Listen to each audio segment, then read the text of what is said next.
try to excel in what you do and try to get to that 20% as often as you can.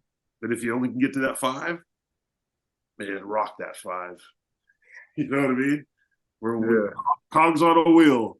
The Undertaker told me, some days you're on the top, some days you're on the bottom. You know what I mean? He's like, your time will come. Your time will come. Just be patient. I'm sure they keep telling you, be patient. Man, they ain't lying.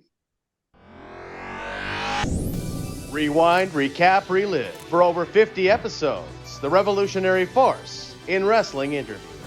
Our first guest has about 9 years of experience in the wrestling business. He says he's a global traveler too, so I can't wait to see where he's wrestled. Most recently, you might have caught him getting a kick to the head from Rhea Ripley on Monday Night Raw, though. Please welcome Jordan Oasis. Hey, what's up, man? Thanks for having me. What's up? It's so good to have you here alongside our next guest, who's a returning guest. He gave some great advice about 2 years ago to Zach Ramsey. Since then, he's had so much great success with the NWA. Please welcome former WWE TNA superstar Mike Knox. Thanks, baby. Good to be here. Great to have you back. And I want to say first, big congratulations. I saw the announcement that you are expecting another member of your family. So that's awesome. Really, congrats. Can you congrats. I couldn't believe it, dude. A baby girl is on the way. Me and Haley, we've been together for like 15 years. I met her when I was still on SmackDown, I want to say, or maybe even Raw, like way back then. So yeah, we've been trying for years now to get pregnant. It finally happened, you know. So yeah, we're ecstatic, dude. So excited. That is so cool. I'm happy for you. I really am. That's awesome. Yeah, I told her, I was like, yeah. Well, a boy would have been easier. I could have slapped the boy around a little bit, you know. I'm stumping him up. I'm like, yeah, I hope you're ready to be the bad guy for the rest of your life. Now you get to slap the other guys around who come around. Imagine that. My dad's a wrestler. Yeah. I was telling all the boys, you know what I mean? Because like they all know Haley's shit. For the guys I've known for 25 years or 20 years or however, like ever since WWE, she's been there every step of the way. So I'm telling all these guys, and they're just, they're losing it, dude. They're like, yeah, this is going to be a very uncomfortable prom. You know, Gallows and Bischoff and with Briscoe. Well, yeah, that's really cool. And another recent event for you, Jordan, to start off, I mentioned in your intro about, 2 weeks ago, we saw you on Monday Night Raw.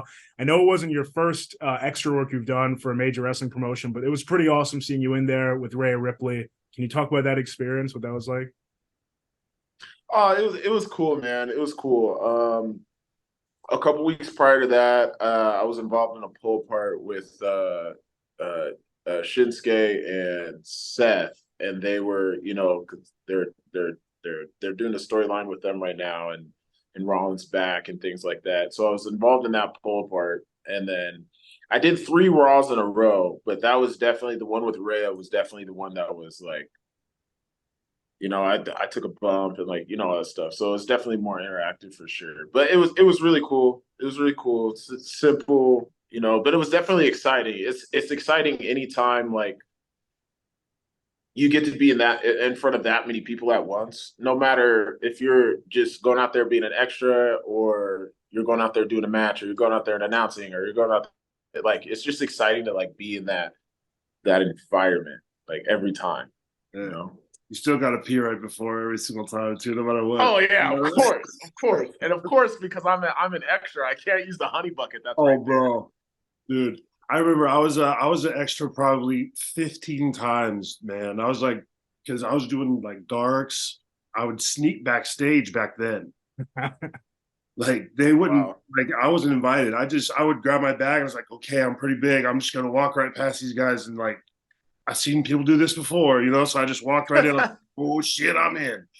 You know what I mean? So it's like we would be doing like velocity matches. I was like the one of the judges for the bodybuilding contest with Big Papa Pump and Triple H. Oh, what? Yeah, I did a pull apart. I did a pull apart with Triple H and Shawn Michaels where I was about to pull my gun. I was a cop. Uh, Oh, I was a veterinarian. I was a veterinarian when Big Show got shot with a dart. you've been in some like historical moments. Yeah. Yeah, bro. I was a druid. What else was I? I can't remember, man. It was I was everything. Security guard. They were trying to cut my beard. Like when I was a security guard, I was like, I don't really need the 200 that much, but can I have a job? Yeah, I've done I think like right now so far I've been a security officer a few times, and then the last NXT show that they did, No Mercy in Bakersfield, I was security, and that's when Robert made his big return and Braun hucked him, and Braun just looked right at me and was just like, "You." Threw him right at me. There's 6 other guys, and like he threw him right. I was like, okay, I'll just take that as trust. You know what I mean? Yeah. Did that, and then we had a 1-match turnaround to where we had to switch into like the mobster suits for for Tony's tag team, Tony D'Angelo. Yeah. Yeah. So I had to switch into the mob suit for that, but it was cool. I think other than that, I had that real quick match with Omos last September. Right. I think that I was a photographer in Phoenix when the Maximum Male Models debuted. That was I think that was last fall or something. You're building trust, Yeah, every time you're in town, it's good. Yeah, I've learned that, like, because we get I don't know if they had them like when you were doing extra work back then. Like we have a paper now that we get emailed to us, and it's like, don't do this, go here. It's very like, yeah. We get that, man. It's like don't approach these specific. I don't want to get too much of the details, but hey, I wish we would have had that. You know what I mean? I was breaking backstage and like changing in the closet, the broom closet, and like running down to the ring, like listening and waiting to see if anybody needed anybody to bump around. You know what I mean? Like, yeah, I wish somebody would have told me not to do that shit. Interesting. Yeah, we get like a full like onboarding like kind of like email, so to speak, that has like the details and stuff in it, and then there's like one like PDF file, and it's like do this, don't do this, have this stuff. So it's nice and organized and stuff like that, and there's things to follow, but there's I'm learning like the more people see you, the more they will come up and talk to you and like say hi and things like that, and you can kind of start talking a little bit more. So it's really cool to like be able to keep getting that invitation to come back, and like see that people are starting to like recognize me every time I come back, which is really cool. But now it's like, all right, just got to keep working. You know what I mean? Like I haven't had a tryout yet. Keep doing what you're doing, kid. Yeah, right. That's what they always say. Just keep doing what you're doing, kid. Yeah, you're doing great. Like, all right, man. I'm tired of doing what I'm doing. I'm ready to do more. Like, right. Oh shoot, bro. That's so cool to see the different generations of it. Jordan, I won't ask you to reveal any of your secrets yet as you're still rising, but Mike, earlier on, I mean, did anyone come up to you and give advice to you when you were in that locker room doing extra work? I stayed to myself. There's always a few guys, like a few veterans that would come up, and if you ever got like, I was trained by the guy Navajo Warrior out of Phoenix. And he had what? Yeah. So he started. Oh, dude, that's one. Like Sorry, after I kind of got busted, like sneaking backstage. I started training with him a little bit more, and he started helping me get back there, like legit. You know what I mean? And like getting my little $200 payday. He started getting you really into it. And did anyone, once you were in there, give any advice to you? Any of the stars back then of any of the he was the one that he's the one that smartened me up most. But there were always guys like Tommy Dreamer was getting there about that time. For some reason, Paul Heyman always took a liking to me. I'm not real sure why, but he did. Oh wow. Chris Benoit, like basically the guys who really liked Steve, the guys who like Navajo, I got the rub off of because I was his guy.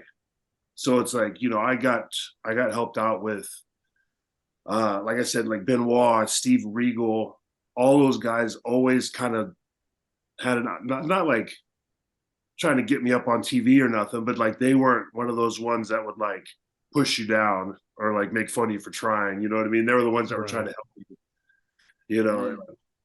It was pretty cool, man. I had a few really cool guys like looking out for me. And another guy that we were training with was Matt Weiss. What was his name? Luther Reigns. You remember him? Oh yeah, of Yeah. course. Shoe Diesel. You know what I mean? Yeah. He had a nice little rep too. You know what I mean? So when you come rolling in with the Navajo Warrior, you know what I mean, in horseshoe, you're not looked at like a chump, at least. Oh, that's so cool to hear. Yeah, I feel like more recently I've been hearing things about Luther Reigns. He seemed like a character to be around. Wild, man. Wild. He got me my first job when I moved to Phoenix too. Oh yeah. Oh, he did? Yeah, I was supposed to get this construction job, and like, because I was living in this little dirt farm town, you know what I mean? Like El Centro, California. There wasn't a whole lot of wrestling there. I moved to Phoenix to start training with Steve. And the job, of course, my super construction job that you're always ready to fall back on, like falls through before I even started, of course, because I had wrestling class. What was I supposed to do? And yeah, he got me hooked up with my first job down in Phoenix. Damn strip club, of course. And yeah, man, we were off to the races there. That way I could actually concentrate on wrestling instead of work. And so it was pretty good. I thank him a lot, man. He didn't have to help me out like he did. He didn't know me from Adam, man. He's like, yeah, wow, that's awesome. That's really cool to hear about him. And Jordan, so we talked about most recently. Can you take us back to the beginning now and just tell us how your journey into wrestling began? Oh, for sure. I don't want to like draw it out too long, but those are the good stories. Those are the good stories, man. This is what people want to hear. This is what I want to hear, anyways. I mean, I think for a lot of people that have wrestled, I mean, nowadays I know there's like the NIL programs and the college stuff, but like, I feel like a lot of people that are in the business in any capacity, like, they all just watched it when they were a child, like, when they were growing up and stuff. And that was the same thing for me. The coincidence was, so I'm originally from like the Seattle area. I'm from a city called Tacoma, which is about 45 minutes south of Seattle. And it was a coincidence. I remember I was just goofing off like on my mom's bed or whatever, and was just just jumping around, just being a kid, And I hear her coming down the hallway, and she's yelling at me. I'm like, oh no! So I freak out, and I turn the TV. I'm like, oh, I gotta act normal, right? So I stop and I turn the TV on. I'm flipping. I'm like, okay, I can't turn on the news on. That's not believable. I'm a kid, I'm flipping.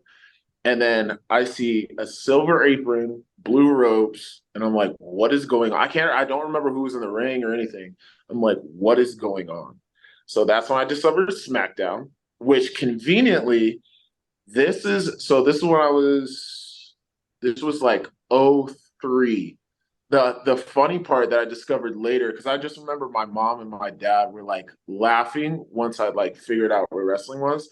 It's because WrestleMania 19 had just came to Seattle, and I coincidentally just happened to discover wrestling. So they thought it was kind of funny. That's great. And like the timing of it was crazy. But then yeah, just like growing up, I had like a childhood best friend that I met through church, and he was into wrestling too. My youth pastor was into wrestling. He took me to like my first indie show when I was like 11, which was like I didn't know like indies like were a thing, you know what I mean? Because I was like, all I knew at the time was like WWE and like the stuff like that. But like, yeah, and then eventually, I remember I was in church, and I was in the audio booth because I would help do like run like the music and like the slideshows for like the hymns and stuff like that. And I just remember I was like, during service, they're doing like a PowerPoint to match, with the pastor saying up there. But that's not my responsibility. My responsibility is the music. So it's the beginning and the end. So in the middle, I'm like researching wrestling schools. I'm 14. Like I'm not like I think I'm 14 and I just started my freshman year of high school. And I'm like, I emailed like Team 3D Academy down in Florida. And they were like, oh, we'll take you when you're 18, kid. Like, you know what I mean? Like that kind of thing. They were really sweet about it, really nice about it. Well, fast forward, I found a Lucha Libre school that was running out of a city called Renton at the time, just outside of Seattle. And they were, it's Lucha. So in Lucha, you can start when you're like 7. You know what I mean? Like, it's recommended. Yeah, yeah. If it's Lucha Libre or like anywhere in like Europe, you can start at like as soon as you come out the womb, and it's like, okay, yeah, you're fine. Just sign a waiver. 7-year vet at 15. Yeah, right. Yeah, exactly. Oh, man. But yeah, like I started training a week after I turned 17. My mom bought me my first pair of like wrestling shoes, and then yeah, that was it. It kind of took off from there. That's where everything like really started. That's a really awesome journey. And yeah, you said that you started training Lucha first. I'm curious because I see you were trained by so many different schools too. What made you keep going and trying to find more schools and like advancing rather than just saying, okay, like Lucha School and I'm trained? Like what in you wanted to keep going? So for me, it was like I didn't want so initially the plan was like I looked at schools and there was a whole bunch of interviews and things on YouTube and things that you can look up. And I was like, okay, well, it seems like if you're trying to work and stuff and you're trying to get good at this thing, like you got to go to the East Coast. That's what it seemed like. So that was my thought process at the time. So I was like, okay, Team 3D Academy, Maryland Championship Wrestling, which is I believe Leo Rush came out of there and a few others. I had like schools lined up, and I was like, okay, I have to wait till I'm 18. Then I have to like save up money. Like I was already working a job. I started working when I was 15. And I was like, okay. And then I got moved cross country, and then I found that Lucha School. So the Lucha School was to get myself familiar and because it was better to have something rather than nothing. But then also like growing up, I would see Rey Mysterio and like Psychosis and Super Crazy, and like I was like, okay, Lucha is dope. Like this is something I'm interested in. But as far as like going to other places, like I always knew I had to learn American proper, right? Because Lucha is different for many reasons, right? But also I just have this thing where like if I'm not uncomfortable, then I'm bored. It's so backwards. Like it's so like usually people are like, yeah, cool. I got my own place and like, whatever. And they're like, yeah, nice. But like for me, it's like once I feel myself starting to get there, I'm like, all right, what can I do to like switch this up? So like that's part of the reason. But also wrestling is so different and there's so many different flavors of ice cream and like that, like and stuff like that. I like to get different ideas and be exposed to different opinions and different beliefs on what wrestling should be and different like I just like being exposed to all that because then that gives me more of an opportunity to go, okay, I like this thing from over here, I like this thing, and then all of a sudden you have this more diverse not only move set but like mindset when you go into matches and things like that. Like if you go to like somebody who does lucha, or you go to someone who's more technical, or you go to it just opens my mind, I feel like, a little bit more. But also like just can't stop learning, especially at this. It evolves all the time. Yeah, the game never stops evolving, man. You can't either. And not to mention, the older you get, your body changes, your speed changes. You know what I mean? Injuries occur. Things happen where you can't do things quite like you used to do, or you see something on tape and you're like, uh-oh, that's it for that. You know what I mean? Like, oh, maybe that angle. Oh, nope, cut it. You know what I mean? Like, and at a time when the matches are getting faster and faster and faster and harder to, you know what I mean? It's just like, woof. Yeah. Yep. Yeah, the more info you have in there, and the more stuff that you can fall back on. If you can fall back on a little European style, or a little bit of lucha style, or a little bit, whatever you can pick up, the Japanese style, and even if it's not complete, my character is a strong style thing, just a few things that you can pick up that work with with you.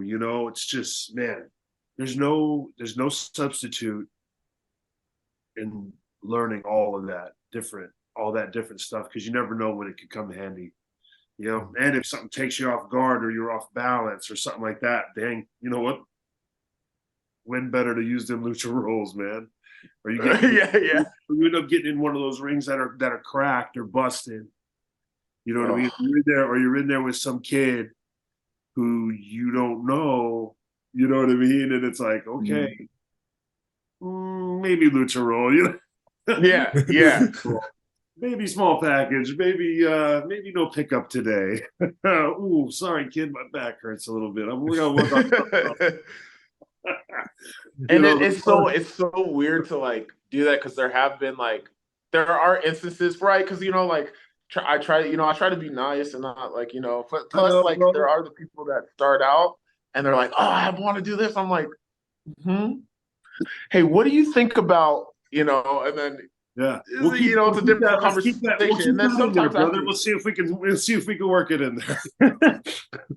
Yep. But then there's also people who just like that I've ran into that are newer, that just like they don't know. Yeah. So then I'll say, what do you think about blah blah blah blah blah, because blah blah blah blah. And they'll be like, oh my goodness, yeah. Like I didn't think of that. And then they're like, it's cool, because I remember, so I did lucha for 3 years before I even touched American like proper, right? Like training, anything like that. So when I was transitioning, I'm just like, I'm like 6, like on the indies, like I'm big.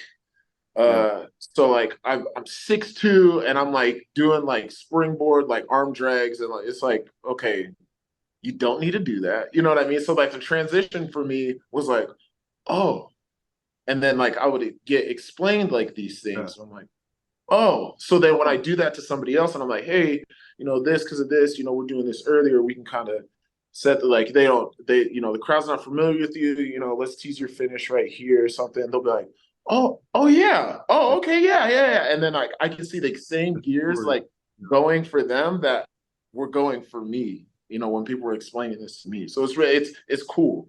Yeah, it is, man. Always evolving, dude. Yeah. I started in 1998. In Phoenix with Steve? At this point, I was living in El Centro, and I found a school in Oxnard, California, which is like 6.5 or 7 hours away from where I live, bro. Yep. I drove twice a week, that bitch, to train with this. His name is Gary Crusher Key. I'll tell you who was in the school when I went in there. So it's Gary Crusher Key. He was famous for like he played one of the doinks, but I think it was like the house show doinks or something. A guy named Cincinnati Red was in there, he was the one that introduced me to Samoa Joe for the first time, who I met a couple years later. Hardcore Kid was in there.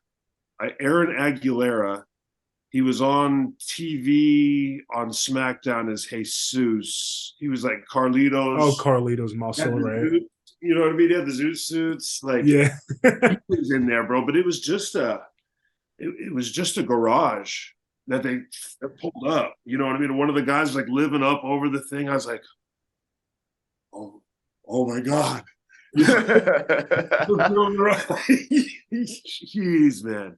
So I started then. It was October 1998. That was my first day in there. I started with 4 friends, and none of them made it past 2 weeks, and I never stopped. Wow.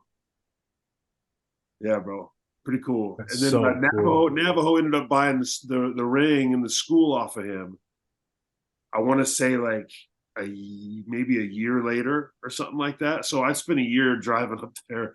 Man, my mom was pissed. I ran into the ground. Like, I spent all week like working with dad, like loading hay trucks, like just saving every penny to put gas in the car so I can drive on Thursday and freaking Saturday. He's like, oh man, rough. I didn't know, but like I said, it was 98. Yeah. I didn't even have a computer when I was working at WWE. I always got yelled at because Howard Finkel used to call us with the travel. Oh yeah. You think I'm gonna get in the freaking computer when I get that dude calling me hello, Michael. Today we're going to sunny Baltimore. Oh, of course, man. Why That's so cool. Are you working on the computer? Nope. Talk to you next week, Howard. Like oh heck yeah. Oh, absolutely. Yeah, That's I'm not genius. getting a computer. So it's like I didn't know nothing about indies like you. I didn't know nothing about indies. I knew nothing about wrestling schools.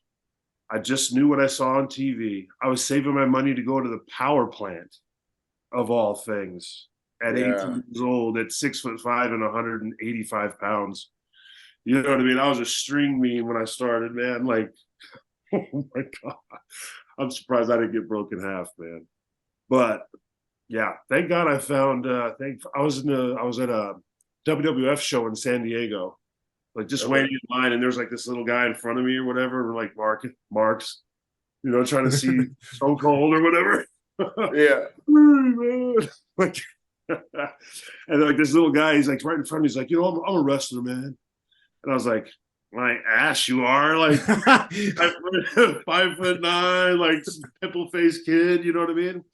He's like, no, man, I wrestle on the indies. And I was like, well, what is that? And he like kind of started explaining it to me a little bit, you know what I mean? I was like, get the hell out of here. For real? And then like he's yeah, and he like give me the name, like some name. And then I didn't have a computer or any way to look it up. So I was like, I have this phone number, but it's the wrong number, of course, like all wrestling stories. So I was like, I spent months like just like trying to like find this number to this wrestling school. I thought it was the only one in the country that won an Oxnard. That's how like little did I know I probably drove past like 10 schools on the way. Probably. Yeah, like Young Bucks had one in Palm Springs like 40 minutes away or so. That's so funny. Oh dude, babe, I wanted it, man. I wasn't going to take no for an answer. Even when the school moved to Phoenix with Navajo, that was still 4.5 hours each way. Way. I was driving that a couple times a week before I moved up there, and Shu took care of me. Yeah. Yeah, bro. I was not taking no for an answer. I feel that's what it takes though. Like that level of persistence where like, because eventually for me it got to, okay, Lucha Libre Volcanica, which is that first school. Then it was, okay, let me start training at the Buddy Wayne Academy, right? Then I started doing that. Well, then the pandemic hit, blah, blah, blah. Well, right before that, I flew here to Vegas to check out FSW, Future Stars of Wrestling. Where the coaches here are D'Lo Brown, Kenny King, Sid Bodie. The Prez, baby. No. Yeah. Like I'm like, okay, I gotta go check this place out. So then I flew out here a couple times to just train and just kind of, again, get in front of people and network a little bit. Well, then it was April of 21. So we're pandemic starting to like end, so to speak. A lot of stuff is still shut down, but fortunately for me at the time, I was able to afford it. I started flying from Seattle to LA almost like every week, and then it was like every other week because flights were still super cheap because nobody wanted to go anywhere, to train with Rikishi at Knox Pro. So I was doing that for like 3 months. And then I was like, all right, well, I have a little bit of money left. It's either I move to Vegas now and I just send it with no plan, or I'm like, oh, okay, well, let me just wait. And I was like, well, the thing that did it for me is that I was comfortable. I had my own place. I had moved out of my mom's place like a year prior, right as the pandemic started. I had my own place, had my own car, I had a nice paying job, and I was like starting to get bored, you know what I mean? And I was like, I need knowledge. I need to be pushed, right? So then I was like, all right, well, I'm gonna just send it. Boom, moved to Vegas, and then I was driving twice a week. Boom, every time to LA to go train with Rikishi.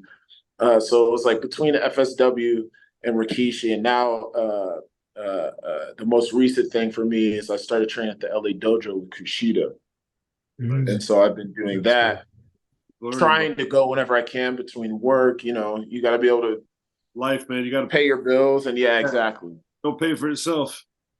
Exactly. Got to work to support my wrestling habit. Well, Mike, as I said, huge success in NWA since our last talk. 2023 Crockett Cup winner, which is awesome. And I just wanted to know, because when we last spoke, I didn't even think NWA was on your radar like 2 years ago, or at least we didn't talk about it. So can you tell us how that all transpired with you in it now? It wasn't, bro. It wasn't on my radar at all. I thought I was done wrestling. Yeah. My knees kind of, I was having some problems with those things, and they were really, really bothering me. My head was starting to cause me a little concern, you know, just from like over the years, 20 some odd years, you know, no matter how careful you are or whatever, you still get concussions. It's part of the deal, you know. So it's like, well, you know, I put on a little weight. I was like, my back was bugging me. Everything kind of like, I was just like, all right, that's fine. I've had a hell of a run, you know, 20 years or whatever it was. I was like, yeah, most people don't get that, you know, like I'm pretty lucky. I can still walk. I can still talk. I'm not a vegetable, you know what I mean? I'm not broke down. I was like, I'm fine. So I embraced it, was messing around, and like I ended up hurting myself just being a dipshit, you know, basically. You know what I mean? Like, so I tore my bicep, and I ended up getting like had to get it surgery, all that stuff, like getting it repaired and stuff. And of course, I'm sitting here, and Pat Kenny he like calls me out of the blue, and it was like at this time, like Nick Aldis was there, who I'd known for quite some time, and like George, you know, Tyrus was there, and like a few guys that I knew, Tom Latimer, like a lot of guys I've been really close with for a long time. You know, I knew that they were all over there, and he was like, "Hey, man, you ever think about wrestling or what?"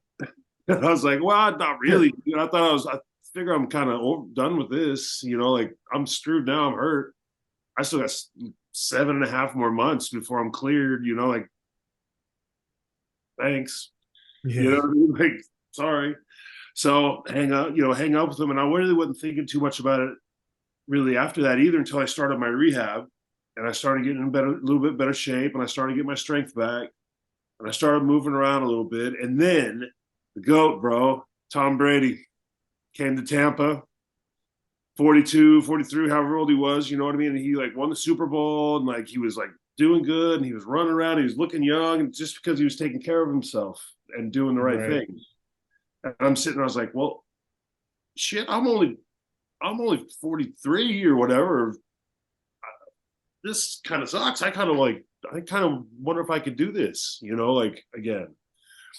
Not to mention my mood was getting really sour, you know, like I had a lot of pent up energy that I was so used to letting out in the ring that I'd be going out and trying to start fights like in bars like a kid, you know what I mean? Like I was like, okay, I need to get the F back in the ring so I could just beat up some young guys and not get you know, like I was like, shit, I'm gonna hurt, you know, I'm like gonna get in trouble, like because I got like a short, I was starting to get a shorter tempo, you know, than usual. And for me, I've been wrestling a lot longer than I haven't been wrestling in my life. You know what I mean? That's how I let that out. That's how I can stay calm on my normal BS. You know what I mean? Like the normal life that everybody has to deal with, but nobody ever sees. You know what I mean? Like arguments with the wife and like work and shoot job and you know this and that and money contract talks and you know having your feelings hurt by companies and like people don't see all that. It's just oof, man, this game. I love it, man. I wouldn't trade it for nothing, man. It's I therapeutic. I feel like when I started wrestling, I was like this innocent little nerd. Like it's like this wrestling nerd that was like a baseball player and a basketball player, but like didn't kind of knew, but he didn't really know. And like one of the things, I was so innocent for like a year, maybe. And then that was it. I was like, oh, hell yeah. I knew I wanted to be a wrestler for a reason. Like it just grew and grew and grew, you know, and I just kept evolving with the business, man. It was So cool. wrestling made me who the hell I am today, man, and I love it. No, it's awesome to hear you say that. I have a question, a specific question about NWA alumni that right now is just at a meteoric rise in the WWE. And I'm curious if you two ever crossed paths over both of your long careers now. LA Knight, any thoughts on LA Knight? Dude, is another perfect example. Yeah. Pigeonholed into a character or a place or you can do this but you can't do that. Like that was the big thing, right? Oh, you're 40. Well, yeah, geez, man, like most of the top guys, if you're looking at it, most of the top guys that draw money are 40s or in their 40s. Almost all the main eventers are in their 40s now. But it's like you get sitting there like, well, maybe you should be an announcer or maybe you should be this, you know what I mean? And it's like they did that same thing with Aldis too. Because I was talking to him a couple weeks before. He's like, they wanted me to kind of come in to WWE. I was like, well, hell yeah, man, because we've been talking about that for 7 years, you know, him getting a shot over there someday. And he's like, yeah, they want me to come in as an agent or as a producer. And I was like, are you going to do it or what? He's like, I don't know. He's like, I still feel like I have a lot to offer in the ring, you know what I mean? So he's like, I don't know what I'm going to do. And then lo and behold, I see him the other day up there on TV doing his thing. They're in for a pretty cool little deal when they let him actually do some stuff in there. He's the real deal. But yeah, man, LA Knight, hell of a good worker. I've known him for a long time, man. I forget running into people over the years. It kind of sucks. But it's like I did mocap for the video game, like where they put like in the set, like and they do all that stuff. I was doing all the super heavy moves. So it was me and LA Knight and Swerve. Strickland. Yeah. So Swerve was there, and like I can't remember who else. It's a couple other guys, like Micah Taylor or something like that. And it was the first time getting to spend a lot of time with them, like in a one-on-one situation, like besides doing some trainings and stuff like that, which you know as well as I do. Like when you're training, if you're in the zone, you're not like, blah, blah, blah. You're trying to learn and you're trying to do your thing. And it's like, sometimes you connect with guys right away and sometimes you don't. And sometimes you don't know that you connect with them until you ride in a car with them for 8 hours. And like, so, you know, we never kicked it or hung out or nothing. And I was sitting there just watching him go through those moves. And it was like, all right, we need somebody to do Stone Cold. And it was him. Hey, we need somebody to do like freaking Go Beware. Him. Somebody there. Him. Somebody else. Him. Wow. Hacksaw Jim Duggan. Me. Ho! Hacksaw Jim Duggan. Me. Stan Hansen. Me. Who else? Bundy. Andre. Luke Gallows, which I love because he's my best friend in the whole wide world. Oh shoot! I got to do all his crappy moves on there. So if his moves kind of low or slow, it's that. That's so awesome. Yeah, man, that's the thing about the game. It's always evolving.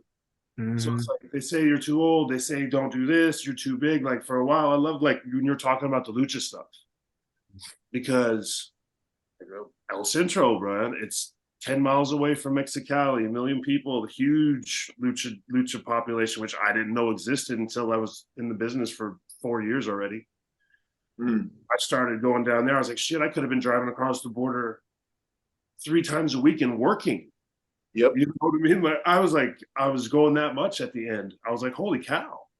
Right. Like, it's just, and it was like, I was doing standing moonsaults and doing like the big dives over the top and like the lucha rolls around and the head scissors and like the freaking corner hit. Like that's how I was. That's how I was rolling back then. I mean, shit, I wasn't 330 pounds either. You know, I was really young in the business. My knees weren't garbage. I still had some hops, you know, but like when you learn that style and you can move like that, and then you get to where you've always wanted to be, you know what I mean? Like, okay, I finally got my shot, WWE, boom, standing moonsault. What the are you doing? Stop, Yeah. out of here, blah. Like, you know, and it's like, what? It's like, no, no, no. They're like, no, man, you can't do that. And then like you do something else, and they're like, nope, nope, can't do that, can't do that, can't do that. Stop, don't do that, don't do that, don't do that. You're too big. Can't work like that. Can't do this. Don't fly. And then it's like, all right, now go get over. Like, don't do anything like that you can do. Dude, it's so crazy, man. They tell you not to do it, and then 2 years later, there's a big guy doing it, and it gets huge over. You know what I mean? Or there's somebody's doing the exact same thing they told you not to do, or told you that you couldn't do, and it freaking makes millions of dollars for somebody. You know, even you have a stupid crossbody I do, the big fat man crossbody. Yeah. Wow. You know what I mean? I was like, I take a lot of pride in that, man. I was the first one to, like, the first fat guy to do that for a great long time. And I fought them to do that move for years. They told me I couldn't do it for years. You know what their reason was? What? It's a high cross body. It's a babyface move. I was like, not the way I do it. I was like, I just run right through these fools, man. I used to I got like Bill DeMont of all people used to yell at me because he thought I was hurting people with it. So, you know, and it was like, so I was wrestling. It was when I was doing my thing with Rey Mysterio. And we had worked probably like 30 times within a couple month period. You know what I mean? So we were real smooth together. And if you ever, I went back and watched those, like a few of them, like a month or two ago. We kept up I'm still those are pretty, they stand still. Like they're like good pace, violent, real, you know what I mean? Like real looking, you know what I mean? Like that was when I was motoring pretty good. Like right when they moved me over to Raw, I was like, all right, boom, boom, boom, boom, boom, fight back. I'll hit you with a shoulder tackle. And, you know, like, so I lied to him. I knew I was going to shoot that on him. Cause like I thought I was getting fired anyways. I would like, that's one thing about working there. Like if you're not on top, you think you're getting fired every week. So it's like boom, boom, boom. So he's expecting this shoulder tackle to come in, and I just freaking bear attack him. Next week, it was on the freaking the intro for the show. That's nuts. You know what I mean? That must have felt good to you. After years of telling me to suck it, you know what I mean? Like, don't do it. You can't do this. You can't do that. I go against it thinking I'm going to get in trouble. And I'm on the freaking thing, and they want me to do it every match after that, forever. Does that make sense? That's like no. Yeah. Wrestling. Betting on yourself right there. Wow. Dude, that's awesome. What was Ray's reaction, by the way, since you didn't know 300 pounds was coming right at him? He said, why didn't you tell me you were going to do that, man? He's like, I could have did this. I could have done that. Like, he's like, I could have fed in for it this different way. And he was all about it, man. Within 3 weeks, he was taking that on the floor. Well, one time. After that, he didn't want to take it. Once on the floor is enough pretty much for anybody. I try to protect you as good as I can, but I'm still pretty big. It's crazy. Yeah, man, he loved it. He's all about it, man. He was one of my favorite people I ever got to work. And I'll still use, like, when I work smaller guys now, which is becoming more and more than it used to. You know, it's nice that I can fall back on some of the stuff that I used to do with him or Chavo or Ultimo Dragon. Or like, I got to work with a lot of like smaller dudes that were Hall of Fame caliber dudes. Totally. So I really rather enjoy working smaller fellas now. I can tell some pretty cool. I got a lot of stories I can tell with them. That's awesome. Well, from one, I mean, that was all really good information. From all good stories to another, Jordan, something really cool that you got to do about a little over a year ago now was make your AEW debut, AEW Dark, right, against Jonathan Gresham, Ring of Honor. That must have felt massive. Can you take us through that experience? So that was really cool. So Yeah. I hadn't been to the East. I was only to the East Coast one other time before that, and it wasn't even wrestling. It was just to like visit family when I was younger. So that was really cool that I was able to go to the East Coast, and not only like my wrestling debut on the East Coast was for AEW, but I got to wrestle the ROH World Champion at the time. So it was awesome. It was a great experience. One thing I learned about that experience was so kind of coming off of evolving, right? And like thinking of stuff like having a character or gimmick is important, right? So I was thinking about stuff and I was like, oh, I have this idea. So I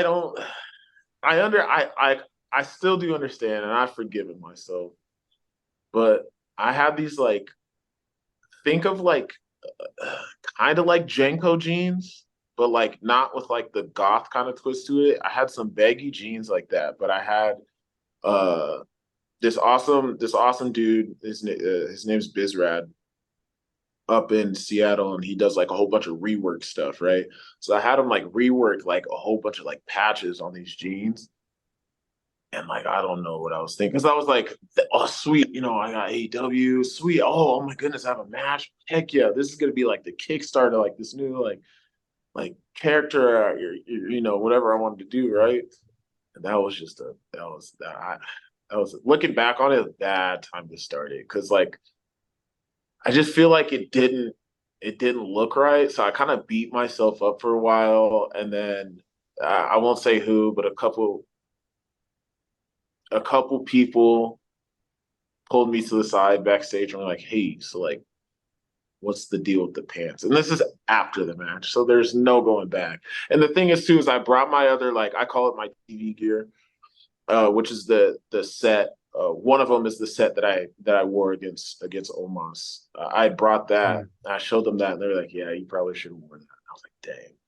And so, but learning experience, and like now, like if I didn't do that, it wouldn't have evolved to my look that I have now and how I move and what I do. Like it just evolved into what I'm doing now. But the experience was awesome, and being able to say that I wrestled one of the best wrestlers in the world. Like Gresham's awesome. It was really, honestly, it was a full circle moment for me too, because he had actually came up to Seattle back in 2019, I believe, 2018, 2019, and he hosted a seminar.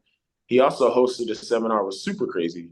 So they did like back-to-back seminars. So it was really cool. I got to have like a full circle moment with him from being like, like a one-day student to like being able to work with him on a high level. It was awesome. I have 5 minutes, but that's still 5 minutes that I was able to do something. Tell the story in 5 minutes. Yeah, exactly. It was yeah. All those 5-minute practice matches at the Bodyweight Academy came in handy, real handy. Yeah. Mike, I'm curious, you have any thoughts on that? Someone maybe telling you like after a match, like no going back type of stuff, but like learning from it. Any insight or thoughts on that situation? I beat myself up after matches still, like I don't like, I'm gonna be honest, I don't watch a whole lot of like WWE anymore. I don't watch a whole lot of AEW anymore. I watch my own stuff because I know what I want to look like. I don't want to Right. I know what I can know what I can do now. You know what I mean? So it's like when I watch my matches, and it's been like this forever, I will sit there. I kind of have to watch them by myself. You know what I mean? Like everybody wants to like, oh, hey, man, let's watch this. It's like, hold on, please. Maybe we'll watch it in a while. You know what I mean? I got to go ahead in this room for a minute. You know, and I'd sit there and I'll tear that thing apart and I'll look at that stuff, man, and anything anybody could say to me, I will already have seen it.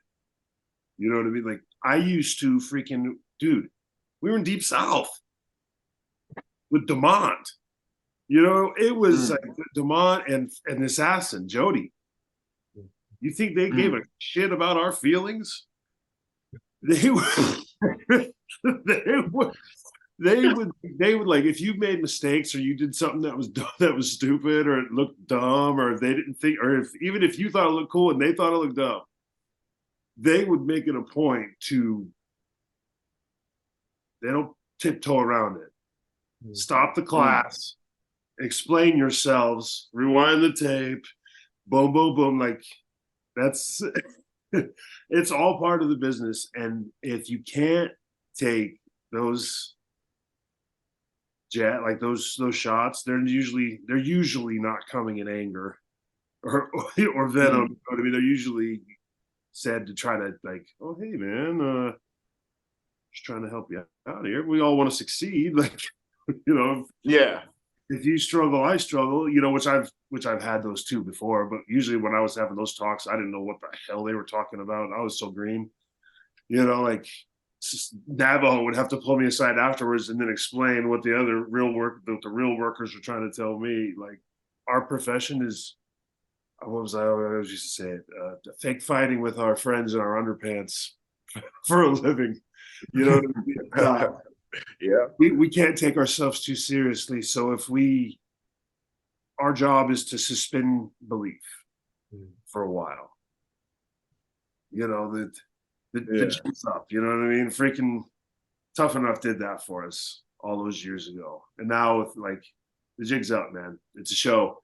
It's this. There's shooters out there that can whoop that ass. You know what I mean? And sometimes there have been shooters that can whoop that ass that never translate over into the wrestling business. It's just, I don't know, man. The business, it just changes so fast. I don't know, man. You have to be able to poke a little bit of fun at yourself and everything that you do. And it's like, all right, I think this is going to work. I did that. I did it at my first show at NWA. I waited too long to get this gear made, and it came out and it looked so stupid. And I was like, flying out the next day, and I'm looking at it and I'm like, I can't go out there like this. I look like a fucking clown. Like, I was so mad that I'm a veteran. I should have known better. Like, I should have went and tried the damn stuff on. I should have done this, but I didn't. You know what I mean? So now I'm stuck in this thing and I'm like, oh my God, what am I going to do? I got a pay-per-view match against Trevor. Like, my first thing coming back. Like, I'm already worried because I got no wind. Like, I haven't wrestled in years. And I'm like, 20 minutes with Trev. Like, oh no. And on top of all of that, I got gear that looks like a 4-year-old made it. Like, I was like, what the shit am I going to do? You know? So I had some quick work. Rick Michaels, much love, brother. What they say about you, man, you're okay with me. He's like, let me help. And like, so he freaking tears the whole thing off of the front and like tears the things. Like, I can't do anything about the pants, man. You're stuck with those. So I went out there feeling like an absolute tool. But once the bell rang and I did my stuff, you know what I mean? It's like, I forgot about it as soon as that happened until I went back and watched the tape back, you know? But guess who was on the phone with the gear guy? The second I was back home, like, holy cow, I ain't gonna make that thing again. Like, just like you're saying, what's the deal with this gear? You know what I mean? I caught it about 4 times with that, and I just let them all in on it. I was like, I don't know, man. It was supposed to be. I was supposed to look really cool and jacked, and instead I look like some dork. Oh, that's great. Oh man, I love wrestling. Well, Mike, this is a specific one for you. I always heard you say, you mentioned our last interview, I've heard you in another interview say Edge was always really nice to you. And he's in the news right now, of course, switched to AEW, and I'm curious if you have any thoughts, because again, fits into the category of like on the older side, he's accomplished a lot, but he's starting anew now in AEW, and it's getting a lot of like mixed feelings. But I'm happy for it. I think it's so cool to see. So, what do you think about it? I wish they'd open 50 more companies and let everybody get paid and everybody work until they don't want to work anymore.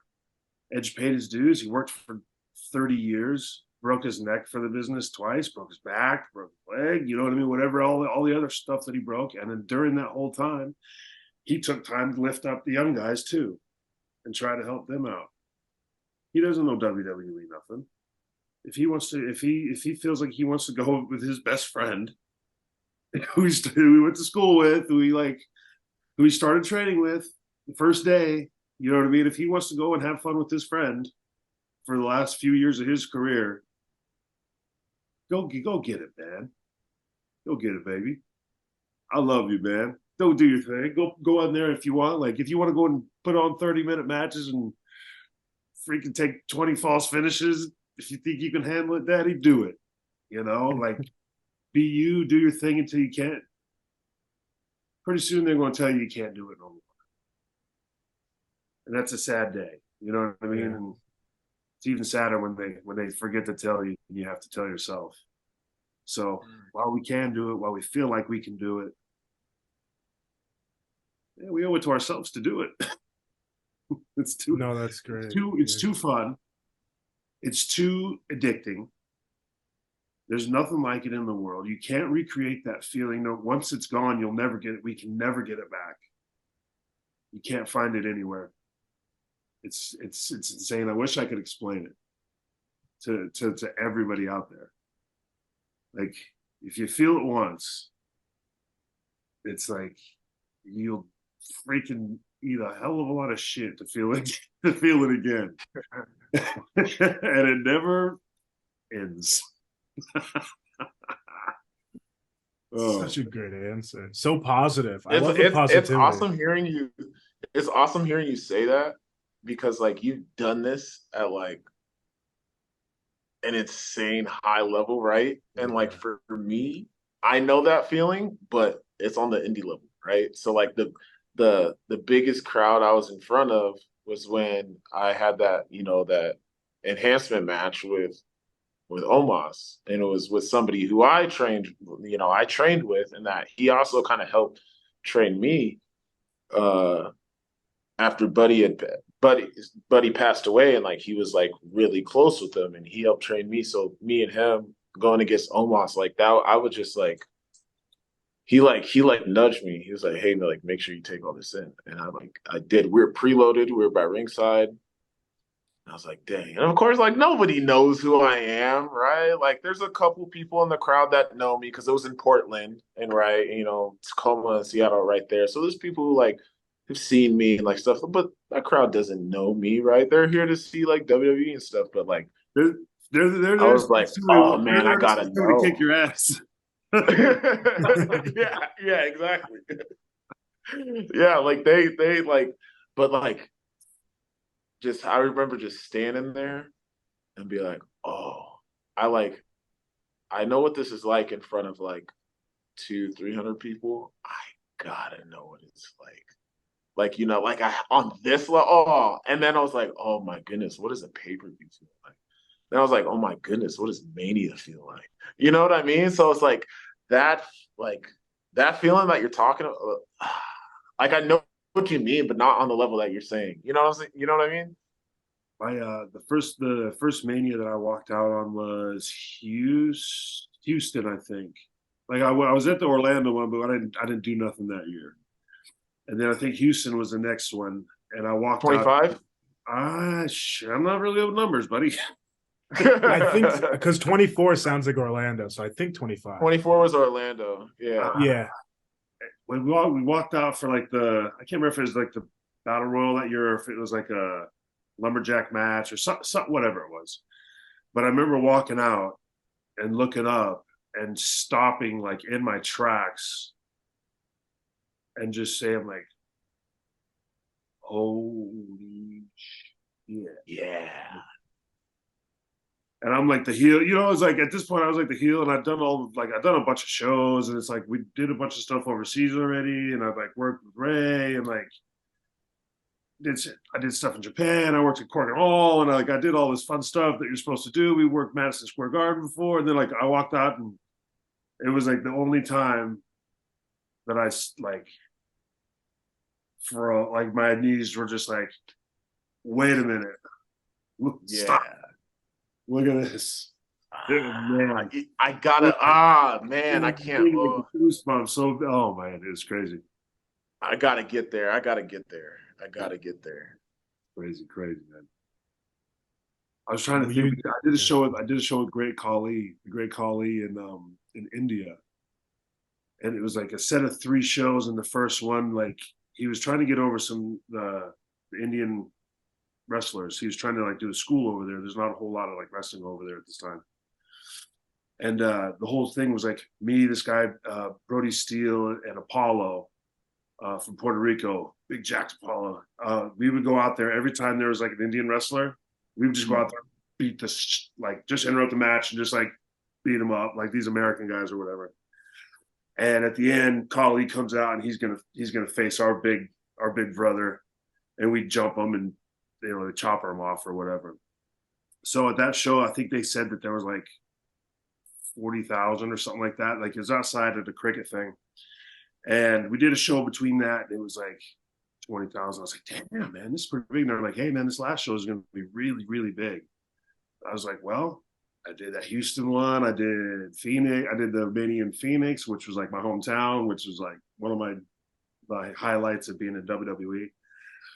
And I was like, how much could it be? They're like, well, the seats at this cricket place, they're like, it holds like 110. And they're like, we think it's going to be sold out, or like sold out in India, basically, like you don't know how many tickets, like they open up the doors and everyone's just like, like runs in, like 20 billion people. And so we went in there and we did our match when Khali came back, and like he got his comeuppance and like beat the crap out of all of us in front of all those people.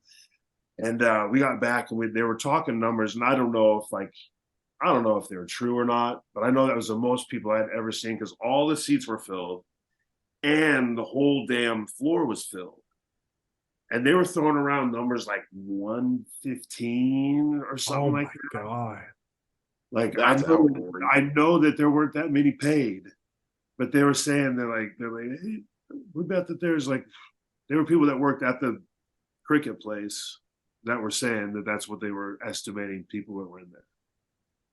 And every one of them wanted to see me get my head bashed in. Oh, I could imagine that pop when Khali gave them what they wanted. Khali, right? Oh, let me tell you one story about that chop. Okay, so I'd worked with a bunch of WWE and I was on my way out, kind of, and he'd hit me with that the tomahawk every time, and he'd like, I never thought anything of it. Like he didn't kill me with it. I never thought, and it's like, so we went and did that deal. So now we're in India in front of all those people, and everybody was pissing and moaning like, oh man, he's going to hit you with that chop. I was like, I don't care. He can hit me with 10 of those chops. He hit me with 100 of those things before. He never touched me. You guys are pussies. Blah, blah, blah, blah. Here he comes down the apron, and like we break the chain, like, because we're handcuffed, and we break the chain up, and here I come. I was like, here I go. I'm just going to take the easiest little thing, and this son of a bitch. I was like, he felt my neck. I fell down, right? I think a little poop came out. I was just like, I was sitting there rolled around on the ground. I was like, I couldn't help, like, I was hysterically, it hurt so bad, I was hysterically laughing. That's like the only reason, that's the only way I'm hurt. Because I started hysterically laughing for some reason. So I knocked my ass off, and I know I got to feed in there for like 4 chair shots or 5 chair shots, and I'm just like, I think I'm just gonna lay here on the floor. All right, sorry, Brody. Sorry, Paulo. I'm gonna need you guys to go in there and take all those chair shots. My neck hurts. Yeah, thanks, Khali. Yeah, he really proved me wrong. I don't know if I was just like tougher in WWE, or if I was just like drunker all the time, or what it was, man. But like, woof, when he hit me with that last one, it was I enough felt it. not enough that I don't ever want to have to do it again. Oh man, and I still hurts just talking about it. Getting uh, flashback. yeah. Well, Jordan, sending it to you. We're gonna start to wind it down. What can we expect? You've accomplished so much in your years so far, and you're going to do so much more. Getting to the point that Knox is talking about right now too. I can't wait to see it. But what are some future goals, long term or short term, that are on your radar? So I feel like a lot of wrestlers have had this conflict, right? Of like, be patient, but also you got to go get it. But also you need to be patient. You can't rush it. But you need to kick the door down. You know what I mean? So like I've learned a certain balance with that. However, I'm working towards a tryout, and I'm manifesting and working for that to happen within a year. Um, I would I'm working to do it the first half of next year. That is what I want. However, when it comes to the wrestling portion, I would really love to do more stuff with New Japan. I did a couple shows with them. I'd love to do some more stuff in New Japan. I'd like to get over to Japan. I'd like to get over into Europe. Um, I really just I want to learn. I want to get more reps in and matches in with on a higher level. I did briefly fortunately AJ Kazana, he came through Vegas, and I got to work a match with him, so that was a really cool experience.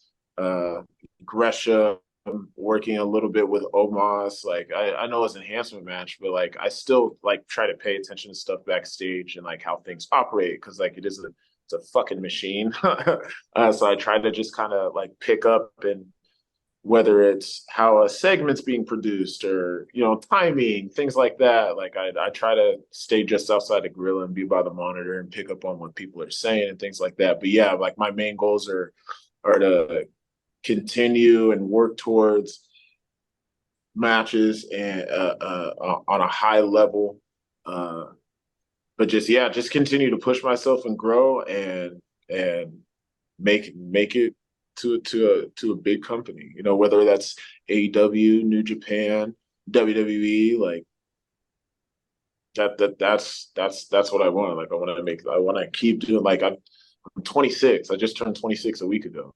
You know what I mean? So I still have just a baby. Oh, thank you. Happy birthday. Yeah, exactly. No, exactly. As much as like people say that, I'll be like, no, I'm not. Like I am. Especially in the business. Like I still try to soak up as much knowledge as I possibly can, whether it's timing or producing stuff, or whether it's like the ref or like whatever it is, because this is all stuff that I could either relay to somebody else, or I can call in my match, or like if the ref is like newer or the manager's new, like whatever this is, I just try to soak up everything as much as I possibly can, and just be good to everybody. The more you know, the safer you can be for yourself and for everybody else. I'm gonna keep that one. Yeah. I'll keep that one. Yeah. You summed it up well. I was gonna ask any more words of wisdom, Mike, for Jordan, but that was really well summed up there. Keep the love, man. It's a grind. It's not always rainbows and sunshine, man. It's tough. People are, as many good people are out there. There's a few you want to stay away from. Keep going. Know where you want to be. Don't be complacent. Don't forget to work on your body like I did. You know what I mean? Like, partying's fun. Don't let it. You know what I mean? Don't let it take over your career like I did. You know what I mean? Like that kind of stuff ran me out of there. Like you have when you get your shot, and you will if you want it. You know what I mean? If you work hard, you're gonna get it. You'll get a look. You'll get your chance. When you get it, it's what you do with it. Of course, like you know how it is. You go in there and you take a few whoopings. You do some enhancement stuff. You build the trust like you've been doing the right way over the last years. And then when you get your shot, freaking grab onto that thing. It's a whole new, all the stuff that you, I hate to say it like this because it's weird, right? Like all the stuff that you learned and all the stuff that you've been preparing, like, okay, I learned da da da da da. Like really, you really only get to use like 20% of that. And of that 20% that you get to use, you only really get to use that like 5% of the time. So that stuff that you have, like whatever system you go to, like WWE's the system, their matches are all very, like I hate to say similar, but they're built similarly, psychology wise. AEW, like I said, from what I have watched, a lot of their matches are built pretty similarly. NWA, you know what I mean? I ain't putting them down. They're trying to do things a little more old school, you know what I mean? But the boys have a lot more freedom there to build matches. So you get stuff that's a little bit differently, but there's a way that Billy wants it. You know what I mean? There's a way that he has it in his mind. So you have to mold your way to whoever's paying the checks, whoever's like giving you your shot. You get to use that 20% that they will allow you to use, because you'll have producers and you'll have agents, and like the stuff that you have in your head that you want to do could be completely different. If me and you are going out to work and we got 10 minutes, you know what I mean? What you have in your head for a match and a story and what you want to do could be completely 1,000,000% different than what I have in my head, what I think we need to do. And then what both of us are thinking could be 1,000,000% different than what Boss Man wants us to do. And then we have the go-between producers trying to tell us, like, okay, do this, do that, blah, blah, blah, here, this timing here, that timing there.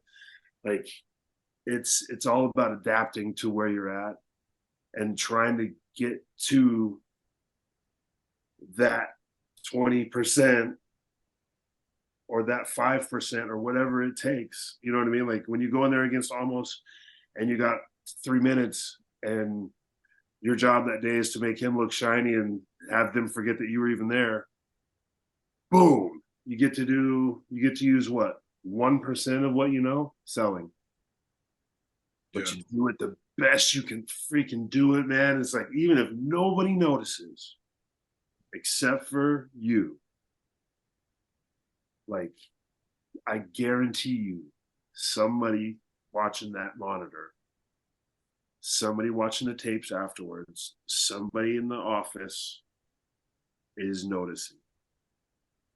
Because I mean, shoot, like when I was telling you, like when I was breaking backstage and standing by the ring, and anytime that Arn would need somebody to like run in there and take a beating, I'd jump right in. Who's this kid? Jump right in. Bam, just get beat. Boom, just get beat. Years later, somebody would tell me, I can't remember who it was, but they would tell me about watching those tapes of us before matches, before anybody was in the ring, just standing by the ring, just talking. Hours before even Arn and Fit and all those guys came down to do their little class that they used to do. Like, somebody is always watching. There's a light somewhere on, recording at all times. So just be like you said, be real, be good to people, try to excel in what you do, and try to get to that 20% as often as you can. But if you only can get to that 5, man, rock that 5. You know what I mean? We're cogs on a wheel. The Undertaker told me, some days you're on the top, some days you're on the bottom. You know what I mean? He's like, your time will come. Your time will come. Just be patient. I'm sure they keep telling you, be patient. Man, they ain't lying. That's where the real beauty of the wrestling is, man. It's in the longevity.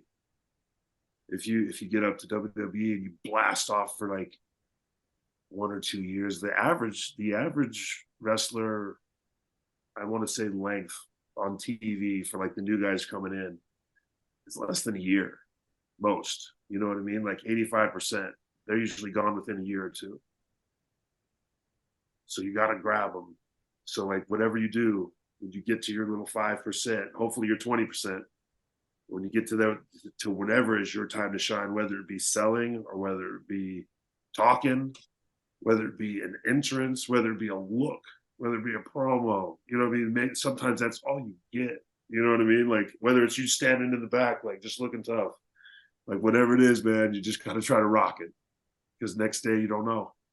You might be working 25 minutes, and then day later you got like a 3-minute squash match against Funaki or something. You know what I mean? Like you know how like this wrestling business, man. It's crazy, man. It's crazy, but it's the best kind of thing.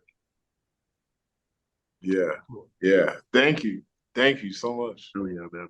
Stick with it. Thank you both. This was awesome. I hope you guys enjoyed it. That's going to finish us off for the interview. Hell yeah, man. Rewind, recap, relive. For over 50 episodes, the revolutionary force in wrestling interview.